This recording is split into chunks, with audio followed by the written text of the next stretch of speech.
અઠવાડિયાની શરૂઆતમાં જ સોના અને ચાંદીના ભાવમાં જોરદાર ઘટાડો નોંધાયો છે। સૌથી મોટો ઝટકો ચાંદીમાં આવ્યો છે, જ્યાં એક જ દિવસમાં 5,000થી વધુનો ઘટાડો નોંધાયો છે।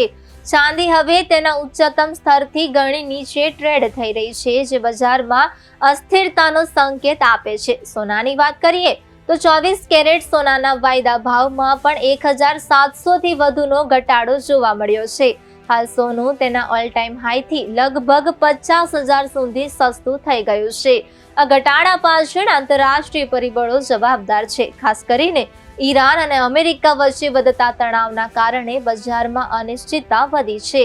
સામાન્ય રીતે આવા સમયે સોનામાં તેજી જોવા મળે છે, પરંતુ હાલ નફાખોરી અને વૈશ્વિક દબાણને કારણે કિંમતો નીચે આવી રહી છે।